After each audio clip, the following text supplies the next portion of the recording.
You've got a fire in your belly, a passion to serve, and an insatiable drive to contribute.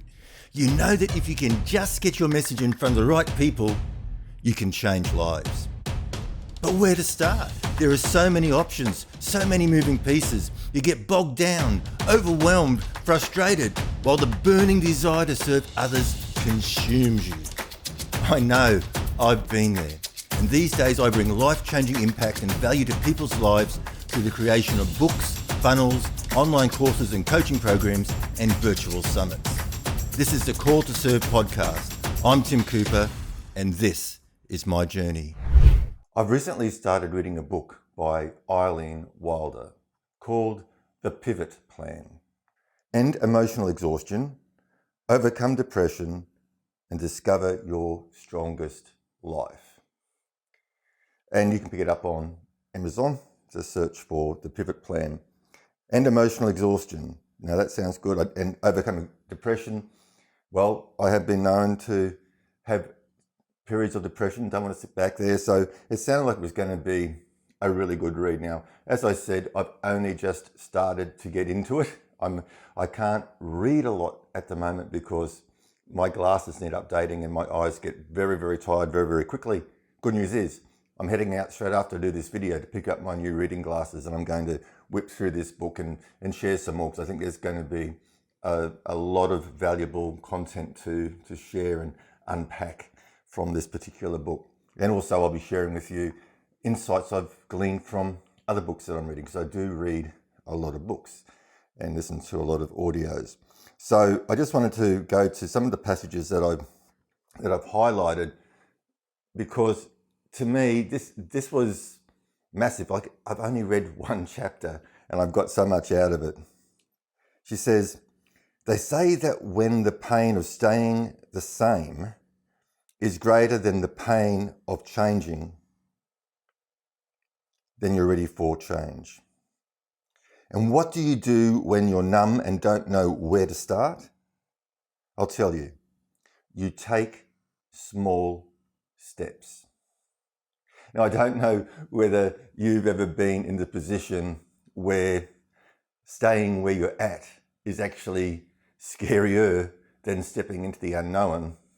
But I tell you, I've been there, and I was there just probably about 6 or 7 weeks ago now, where I was in a place I didn't want to be. I'd been recovering from being unwell. I'd had a heart attack a year before, and there were a period of months after that where I really struggled. My body was getting used to the medication, and there were months where I couldn't even string 2 words together. That was so frustrating and stressful, and I'm just tired as sleep all day, even though I had a good night's sleep.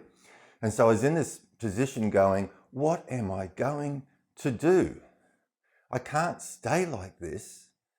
I've got responsibilities. I've got to earn income. Something's got to change. And so, I was in a place where I found it scarier to stay where I was at than it was making a change and bringing about a different outcome for the future. And the good news is, over time, my body has got adapted to the medication. The medication doesn't knock me around so much. I do still have my bad days. Like this last weekend, I was just so tired and I didn't really get anything done. I had things planned to get done. I've got to create a website and a checkout for a new course that's going to be launched later in the week, and I've got to set up some stuff for a summit that we're sending everywhere. And so it's not as if I've got a shortage of work, I've just got a shortage of energy. But the point is that I'm at a point where I think slowly I'm getting sort of back to normal. I've got short periods of time during the day where I can be highly productive, and then I just don't bash myself up. And even though I didn't get done what I wanted to get done yesterday, I'm not bashing myself up. Like, if my body says you're going to go to sleep, I can't fight that, right? When my body and mind gets tired, my eyes close.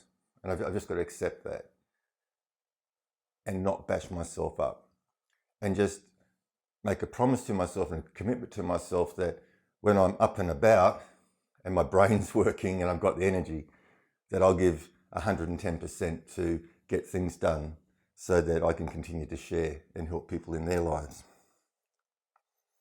So there's a great Jim Rohn quote, which is also included in the book, and it says, "You can't change your destination overnight, but you can change your direction overnight." In fact, you can change your direction like that. Changing direction just takes a decision. And a decision just takes a split moment, right? It's just the point of getting to that point where you make the decision to change. How long is it going to take you to get to that pivot point? How much thought are you going to give it? How much are you going to put up with? How much are you going to miss out on? Until you get to the point where you're saying, this is not working. I can't stay where I'm at. I've got to move. I've got to change. And it's in that moment where you make the decision for a change is where you change your direction. And when you change your direction, you can then start moving towards your destination.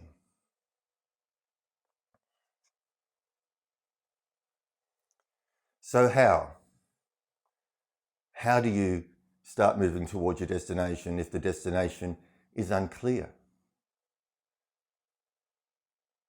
When you take a small action, you are retraining your brain. Pivots are the small tweaks that take you to giant peaks. You like that? I love that. Pivots are the small tweaks that take you to giant peaks. That's a quote from the book. More than likely, you're just one pivot away. And it's true.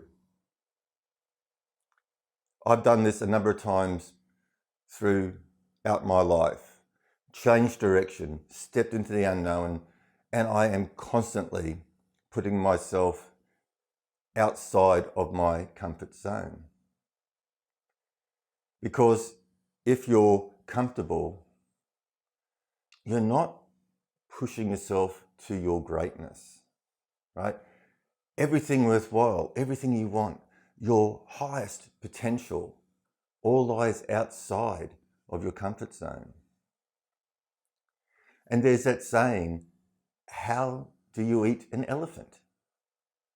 If you're into eating elephants, I'm not, but how do you eat an elephant? It's just one bite at a time. So no matter how huge the challenge looks, you just chip away at it. Like, there's a big mountain in front of you. How do you get to the summit of that mountain? One step at a time. Nobody expects you to stand at the bottom and jump and reach the summit in one almighty leap. Right? There's only one fictional character, Superman, who can do that. Right? The rest of us have got to take the stairs. And then along that journey, yes, there's going to be obstacles, and you may have to reach out to help, or you may have to learn something new. But once you've made that decision and that commitment and that promise to yourself that where you're at is not serving you, and it's definitely not serving others, and you are driven with that fire in your belly, then nothing can stand in your way. You will find the answers. And once you start along that journey, all of a sudden, people will come out of nowhere. Mentors will just appear. Like, this is how I found Myron Golden and other great mentors. Is I didn't know they existed 3 or 4 months ago. Then all of a sudden, a YouTube video pops up, right? And it's like, oh my goodness, where has this guy been? He's like, this guy's amazing. So, they say like when the student is ready, the teacher will appear. And that has happened to me throughout my career, throughout my life. And if you can't do things yourself, you look at the who, not the how. Don't get stuck because you don't know how to do something. It's often a lot quicker if you've got to go and say learn copywriting. That copywriting to become a good copywriter takes years and practice. And I've been studying copywriting since 2015. And I'd be the first to say I'm not a world-class copywriter. I can write good copy and headlines and that sort of stuff, but I wouldn't say I'm world-class. I say I'm good at it, I'm not great. So you've got to look at who can help you get past some of these things quickly, because you want momentum, right? You don't want to get to a point and go, oh, okay, so I'm halfway there and now I need a copywriter. So now I'm going to go off and I'm going to study for 3 years to become a copywriter. Then I'm going to come back. I'm going to keep on going. Oh, now I need to have some graphics done for my website. So now I'm going to teach myself graphic design. So I'm going to go away for another couple of months and come back, right? That's what's going to slow you down. So sometimes instead of trying to get all the skills yourself, look at who can help you. And these days there are so many sites out there, affordable sites that you can go to and just get things done so that you can keep on moving forward.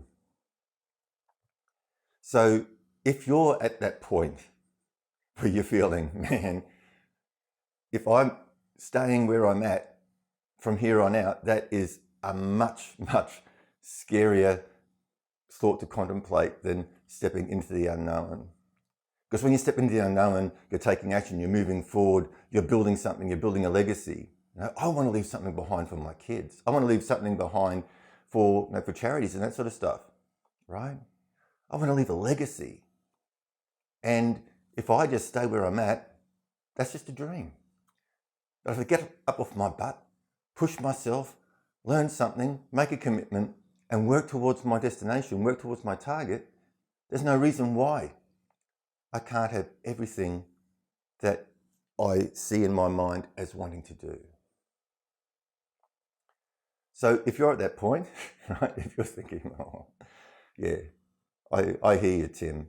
It is actually a scarier thought staying where I am than moving forward. Then all you need to do is, number one, make the decision to change. And then just start taking small steps. And sometimes when you don't know what to do, I just put it out there. I just put the thought out there, even when it comes to sometimes when I'm, what am I going to share with you guys? And I go, okay, what am I going to share today on the podcast? I just put the question out there. Then I walk around and I make my coffee and do that and have a, I just go about doing stuff and then an idea will come to me. I do have a list of ideas preset, but sometimes I don't feel like I'm to talk on those ideas. Like those ideas are sort of reservoir, like they're in they're backup. But the point is, I just put it out there. It's important to have those quiet times. It's important to slow down and go into yourself, either through meditation or even if you just meditate. Sometimes just put the question up there before you go to sleep, and let your subconscious work on that question. And in the morning, odds on you've got the answer. So if you're not sure how to proceed, that's the way. But you don't have to know all the answers before you start. You don't even have to know all the steps before you start. There's no use you can't foresee all the obstacles you're going to encounter. Don't start because you want to make sure that you've got all your contingencies in place, because now you're wasting time on stuff that may not even happen. Just worry about stuff as it comes up and then work on a solution to move forward. And once you've made that decision, I said, making a decision, is instantaneous. It's just a bang. Okay, I've decided. Now it's the commitment to stick with that decision and move forward that you must work on. So I hope you found that useful, but also inspiring and motivational, that everything is possible. You just got to make the decision to move forward, make the commitment, do the work. Okay, so thank you for watching today. Now, if you're watching this on YouTube and you haven't done so already, please hit the subscribe button and a little bell. If you found this useful, please give it a thumbs up, and any questions or feedback, please drop them below. I would love to hear from you. If you're listening to this on another podcast platform, then please follow the show and give it a review. And if there's a way for you to reach out to me via the platform, please do so. Otherwise, I'm always available at tim@timcooper.au. That's tim@timcooper.au. The good news is that this week I'm also working on the website where you can find all the episodes and a lot of the resources, books and software and all the sort of stuff that I talk about during the show. That's all going to be available on the website very shortly. So I'll let you know when that's all up and running. But until tomorrow, you take care.